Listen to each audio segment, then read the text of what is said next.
Class 6 algebraic expressions. वैसे ये सारी चीज़ 4-5 वीडियो में अलग अलग करके हैं, हम समझा चुके हैं पूरा डिटेल में। लेकिन तुम लोग भी उसको देखोगे तो कहोगे क्या सर छोटी छोटी चीज़ के लिए आधे घंटे 15-15 मिनट भाषण देते हैं। तो तुम लोगों के लिए शॉर्टकट में ये चीज़ है तो शॉर्टकट में, लेकिन बतलाएंगे पूरी चीज़। इतनी ही चीज़ है जो तुम्हें अलजेब्रिक एक्सप्रेशंस में क्लास 6 में पढ़ना है, ठीक है। देखो रॉकेट स्पीड से चलते हैं हम लोग, ध्यान से सुनते रहना। 3 + 4 क्या है पता है ना, अरिथमेटिक है। अब यदि ये x + 4 हो गया, अलजेब्रा हो गया। कहने का मतलब मैथमेटिक्स में जब नंबर्स की जगह पे हम लोग लेटर्स का यूज़ करने लगते हैं, अलजेब्रा हो जाता है। ये जो लेटर्स है ना, इसको हम लोग कहते हैं लिटरल। फाइन, लिटरल नंबर, ये लिटरल्स बोलते हैं इसको। आगे देखो ऑपरेशंस ऑन लिटरल्स। अब चूँकि हम तुमको कह चुके हैं कि ये जो लिटरल्स है, जो लेटर्स है, ये भी एक्चुअली नंबर्स ही हैं। नंबर्स की जगह पर हम लोगों ने इसको लिखा है, लेकिन है नंबर्स ही। तो जितना ऑपरेशन मतलब क्या है, प्लस माइनस मल्टीप्लिकेशन डिवीजन, जितना चीज़ हम लोग जितना ऑपरेशन नंबर्स के साथ करते हैं उतना ही ऑपरेशंस इस लिटरल के साथ भी कर सकते हैं। कहने का मतलब नंबर्स में हम लोग लिटरल्स को ऐड कर सकते हैं, लिटरल्स में नंबर को ऐड कर सकते हैं, नंबर्स में लिटरल से डिवाइड भी कर सकते हैं, लिटरल्स में भी नंबर से डिवाइड कर सकते हैं, मल्टीप्लाई भी कर सकते हैं। 3 × y, यहाँ पर ध्यान देना, ये 3y होगा, ठीक है। लिटरल्स और नंबर्स के बीच में जो मल्टीप्लिकेशन का साइन होता है ना, उसको हम लोग नहीं लिखते हैं। या दो लिटरल्स के बीच में भी मल्टीप्लिकेशन का साइन है तो नहीं लिखेंगे। जैसे x × x, x × y, दो लिटरल्स को मल्टीप्लाई कर रहे हैं, ये xy हो जाएगा, ठीक है ना। सिर्फ एक यही साइन है जिसको हम लोग इग्नोर कर देते हैं। तो ये चीज़ सीख लो कि दो लिटरल्स या लिटरल्स और नंबर के बीच में यदि कोई साइन नहीं है तो मतलब है कि मल्टीप्लिकेशन का साइन है। ये चीज़ हो गया। प्लस हो गया, माइनस भी इसी तरह से होगा, कोई दिक्कत नहीं है। 3 - x हो जाएगा, x - 3 हो जाएगा, x/3, x/3, कुछ भी जैसे ऑपरेशंस हम लोग नंबर्स पे करते हैं, लिटरल्स पर भी सारे नंबर ऑपरेशंस हम लोग उसी तरह से कर सकते हैं। अब आते हैं हम लोग अलजेब्रिक एक्सप्रेशंस पर, इस चैप्टर का जो मेन चीज़ है।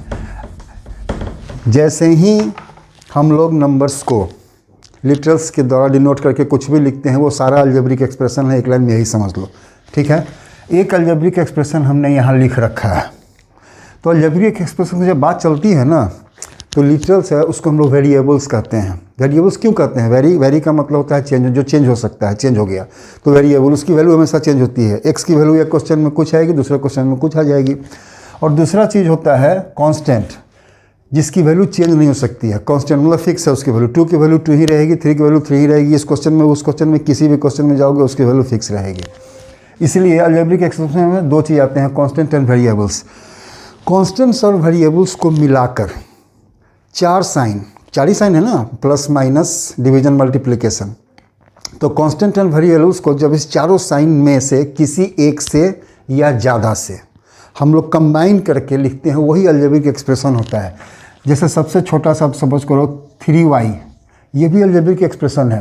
कहोगे सर इसमें तो कोई साइन ही नहीं है। ऐसा नहीं है, मैंने तुम्हें बताया भी थोड़ी देर पहले, ये एक्चुअली 3 × y है, ठीक है। मल्टीप्लिकेशन का साइन है इसमें, 3y + 4x, इसमें भी मल्टीप्लिकेशन का साइन है, प्लस का साइन है। ये सारा अलजेब्रिक एक्सप्रेशन हो गया, ठीक है। जहाँ भी कांस्टेंट और वेरिएबल्स मिलके आ गए, वो अलजेब्रिक एक्सप्रेशंस ही कहलाते हैं। अगला पॉइंट देखो, अलजेब्रिक एक्सप्रेशंस तो 3 तरह के हो सकते हैं या बहुत तरह के भी हो सकते हैं, बताते हैं। ये एक देखो, ये एक अलजेब्रिक एक्सप्रेशन हमने लंबा सा लिखा है, ठीक है। कांस्टेंट है, वेरिएबल है। वेरिएबल दो तरह के हैं, एक x है और एक y है। कांस्टेंट है 3 है, 2 है, 2 है, 5 है, इसमें इस तरह से चल रहा है। कहता है कि ऐसा अलजेब्रिक एक्सप्रेशन जिसमें एक ही टर्म हो। अब पूछोगे टर्म क्या हुआ, तो याद रखो किसी भी अलजेब्रिक एक्सप्रेशन में प्लस और माइनस से जितना अलग किया हुआ है ना, वो सारे उसके टर्म्स होते हैं। मल्टीप्लिकेशन और डिवीजन की बात नहीं कर रहे हैं। मल्टीप्लिकेशन और डिवीजन से जो अलग किया होगा वो टर्म नहीं होगा। जैसे यहाँ 3 और x² है, ये दोनों के बीच में मल्टीप्लिकेशन है, तो ये अलग अलग टर्म नहीं हुआ। टर्म हम लोग उसी को कहेंगे जो प्लस और माइनस से अलग किया हुआ है। यहाँ देखो, ये प्लस है, ये माइनस है, ये माइनस है, माइनस है, तो ये सारा टर्म हुआ। 3x² 2y। टर्म लिखते समय याद रखना, टर्म हम लोग साइन के साथ लिखते हैं। यदि तुम्हें पूछता है कि इसमें कितने टर्म है, तो 1 2 3 4 5 टर्म है। उस टर्म को लिखने के लिए कहेगा, यदि तुम क्या लिखोगे, 3x² 2y² -2x² लिखोगे। अपने साइन के साथ हम लोग टर्म को डिनोट करते हैं। यदि तुम टर्म में सिर्फ 2x² लिख दोगे गलत हो जाएगा। तो ऐसा अलजेब्रिक एक्सप्रेशन जिसमें एक ही टर्म हो, इस सबको भूल जाओ। ये यदि सिर्फ 3x² है, ये मोनोमियल कहलाता है। मोनो मतलब एक, बाई मतलब दो, ट्राई मतलब तीन, क्वाड्रीनोमियल हो गया मतलब 4 टर्म जिसमें रहते हो।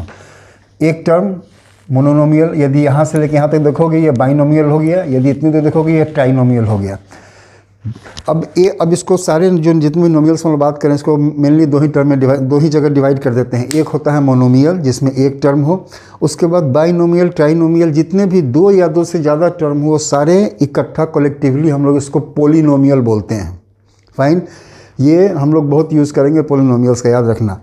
ऐसा अलजेब्रिक एक्सप्रेशन जिसमें कम से कम दो या उससे ज़्यादा टर्म हो, वो सारे पोलिनोमियल्स कहलाते हैं। ठीक है। फैक्टर्स क्या हुए? एक टर्म में, ठीक है, एक होता है लिटरल फैक्टर और एक होता है कांस्टेंट फैक्टर। जो वेरिएबल वाला पार्ट है वो सारा उसका लिटरल फैक्टर होता है, और जो कांस्टेंट है उसको कांस्टेंट फैक्टर। फैक्टर का मतलब क्या होता है? देखो यहाँ 8 है, क्या फैक्टर हो सकता है इसका? 2 × 2 × 2, 2 × 4, 9 का फैक्टर क्या होगा? 3 × 3। ये 3 और 3 9 के फैक्टर्स हैं, अलग अलग करके लिखते हैं। तो इसी में हम लोग दो जगह इसको अलग करेंगे, एक लिटरल पार्ट को अलग करेंगे और कांस्टेंट पार्ट को अलग करेंगे। जो कांस्टेंट पार्ट होगा वो कहलाएगा कांस्टेंट फैक्टर, और जो लिटरल है वेरिएबल वाला उसको हम लोग कहते हैं लिटरल फैक्टर। ठीक है। अगला पॉइंट क्या है? कोएफिशिएंट क्या हुआ? 3x², x² का कोएफिशिएंट 3 होगा। जिसका भी कोएफिशिएंट पूछ रहा है, एक टर्म में पूछता है कोएफिशिएंट। अब इस टर्म में देखो, इस टर्म में ये टर्म क्या है? -2x²y। पूछ देगा x² का कोएफिशिएंट क्या है, तो जिसका कोएफिशिएंट पूछ रहा है उसको हटाओ और जो बच गया उसको लिख दो। x² हटा दोगे तो -2y बच जाएगा। तो x² का कोएफिशिएंट -2y। इसमें पूछेगा y² का कोएफिशिएंट -x। तो कहने का मतलब जिसका भी कोएफिशिएंट पूछ रहा है उसको हटाओ, जो बच गया वही उसका कोएफिशिएंट हो जाएगा। इस दोनों में, फैक्टर्स और कोएफिशिएंट में एक चीज़ याद कर लो, जैसे फैक्टर है -x, इसमें पूछ देगा कि बताओ लिटरल फैक्टर क्या है और कांस्टेंट फैक्टर क्या है। तुम कहोगे सर नंबर तो इसमें आ ही नहीं रहा है, तो कांस्टेंट फैक्टर कहाँ से निकलेगा? तो चलो, जो -x होता है ना, ये होता है -1 × x। अब तो तुम इसका फैक्टर निकाल सकते हो ना, तो इसका कांस्टेंट फैक्टर हो गया कौन सा? -1, लिटरल फैक्टर हो गया x। सेम चीज़ कोएफिशिएंट में भी होता है। यदि तुम्हें लिख रहा है -x या x² कुछ भी है, इसको हम लोग लिखेंगे -x × x²। x² का कोएफिशिएंट -1। ठीक है। इस दोनों में एक ट्रिकी चीज़ है, वही हमने तुमको बतलाया है। आगे देखो क्या है? Constant term. अलजेब्रिक एक्सप्रेशन में वैसा टर्म जिसमें कोई भी लिटरल फैक्टर नहीं हो। देखो सब में लिटरल है, लेकिन एक ऐसा है जिसमें कोई भी वेरिएबल्स नहीं है, लिटरल फैक्टर नहीं है, तो वो टर्म जो होगा ना कांस्टेंट टर्म होगा। इसलिए भी कांस्टेंट टर्म कहते हैं क्योंकि उस टर्म की वैल्यू हमेशा कांस्टेंट ही रहेगी। ये 5 है, इस अलजेब्रिक एक्सप्रेशन में इस 5 की वैल्यू चेंज नहीं होती। यहाँ पर ये 2 है, इसकी वैल्यू 2 नहीं, ये चेंज हो जाएगी। जैसे ही इसकी वैल्यू निकलेगी, ये टोटल की वैल्यू, इस टर्म की वैल्यू चेंज हो जाएगी। लेकिन ये जो है कांस्टेंट टर्म, इसकी वैल्यू कभी चेंज नहीं होगी क्योंकि इसमें वेरिएबल वाला पार्ट है ही नहीं। तो कांस्टेंट टर्म जिसमें कोई भी XY नंबर, ये लेटर्स नहीं हो, कांस्टेंट टर्म हो गया वो। Like and unlike terms. Like, ये इंपॉर्टेंट चीज़ सब समझो।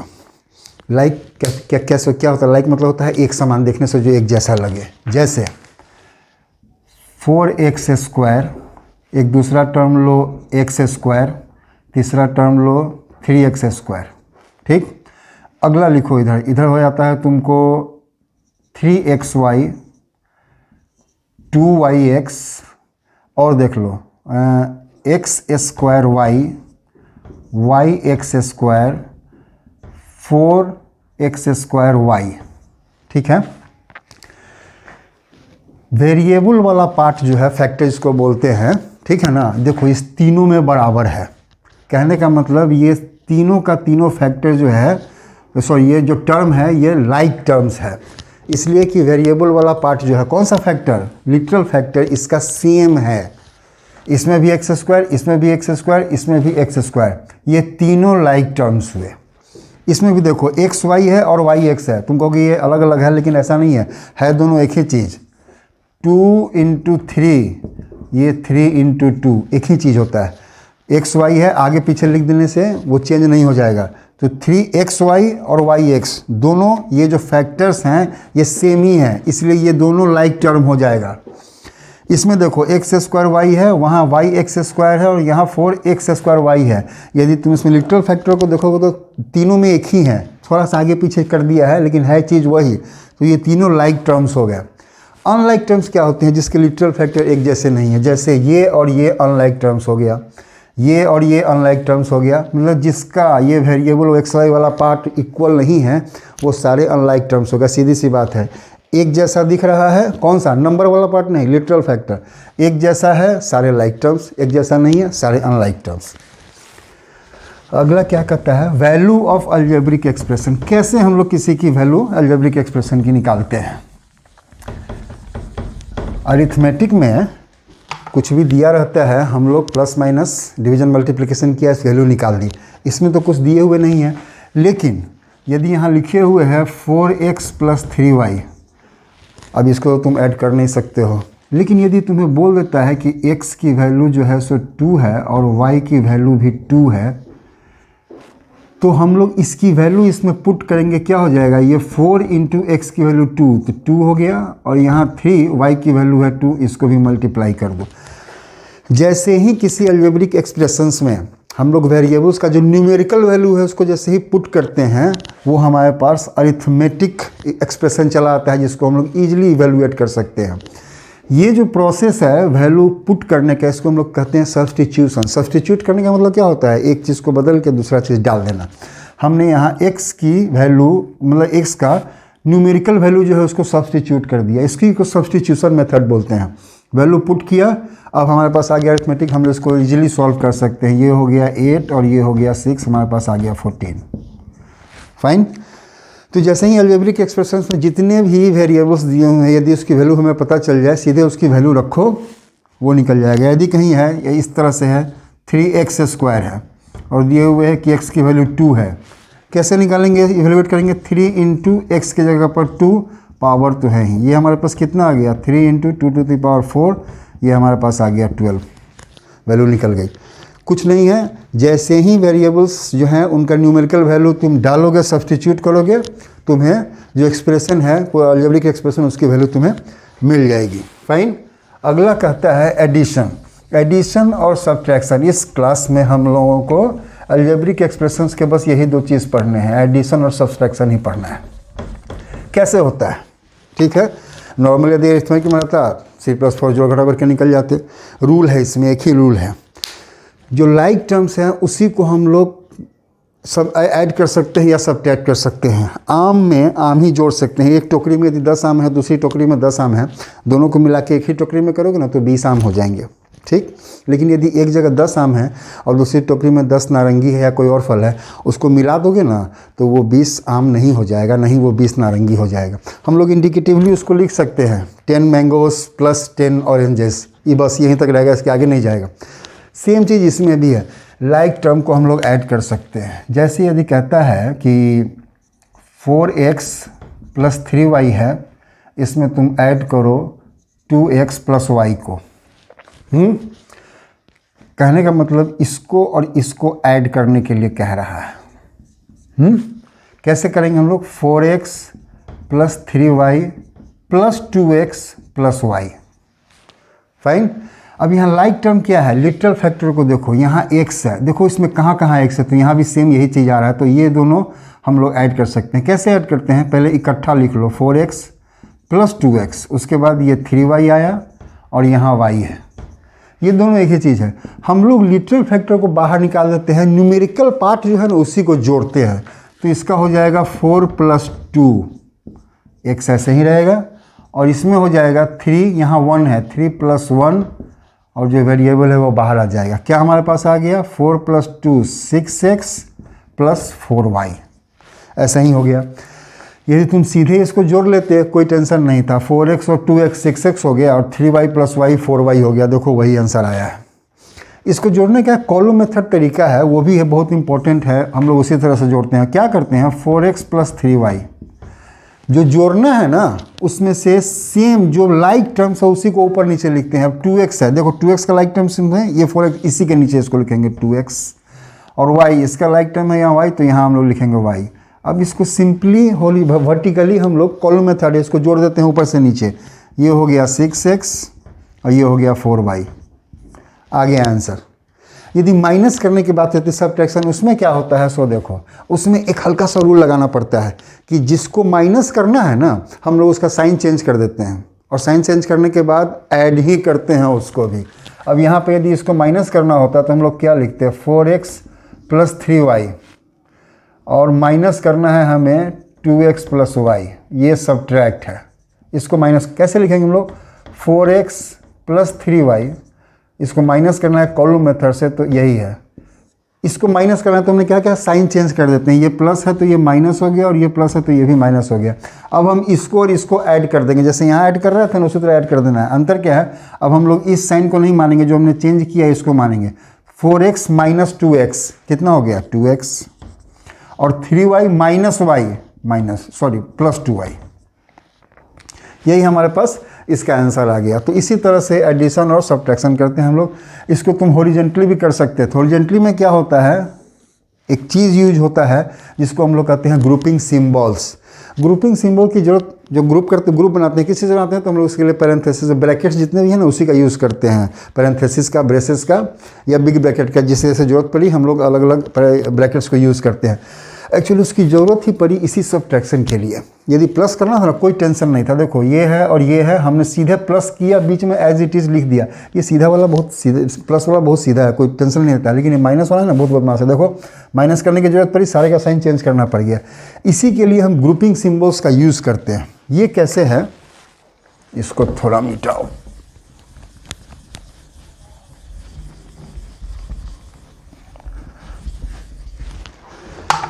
ग्रुपिंग सिंबल जैसे इसी को देख लो, 4x कहता है कि subtract 2x + y from 4x। कहने का मतलब कि 4x + 3y, इसमें से हमें माइनस कर देना है 2x + y।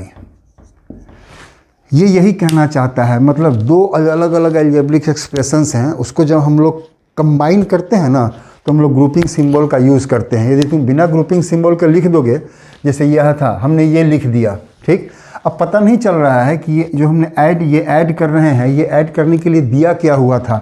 4x एक दिया हुआ था एक्सप्रेशन, दूसरा एक्सप्रेशन 3y + 2x + y था, या यहाँ से लेके यहाँ तक एक एक्सप्रेशन था, y एक एक्सप्रेशन, पता नहीं चल रहा है। लेकिन जैसे ही हम लोग ग्रुपिंग करते हैं ना, हमें पता चल जाता है कि ये कौन सा एक्सप्रेशन था और किसको किसको हम प्लस या माइनस कर रहे हैं। इसमें प्लस माइनस की बात करेंगे क्योंकि इस क्लास में वही पढ़ना है। ये ग्रुप हो गया। कहता है कि ग्रुप जब रिमूव होगा तो यदि प्लस साइन है तो कोई टेंशन नहीं है। जैसे यहाँ पर प्लस है, यदि इसको हम ग्रुप कर देते हैं ऐसे ऐसे, कोई दिक्कत नहीं थी, प्लस ग्रुप हटाया, प्लस ऐसा ही हो गया। लेकिन जब ऐसे रहेगा तो टेंशन है, माइनस वाले के साथ टेंशन है। ये कहता है कि माइनस साइन ग्रुप के पहले है, अंदर वाले का सारे का साइन चेंज हो जाएगा। तो ये कैसे हो जाएगा, 4x + 3y, ये + 2x है तो ये -2x हो जाएगा, ये +y है तो -y हो जाएगा। ग्रुपिंग सिंबल हटाने के पहले यदि माइनस है, ग्रुपिंग सिंबल के पहले यदि माइनस है तो हम लोग इसी तरह करते हैं। अंदर वाले ग्रुप में जितना भी साइन दिया हुआ है वो सारा रिवर्स हो जाएगा। हमने रिवर्स कर दिया, कितना हो जाएगा, 4x एक जगह इकट्ठा कर लो, 4x - 2x + 3y - y।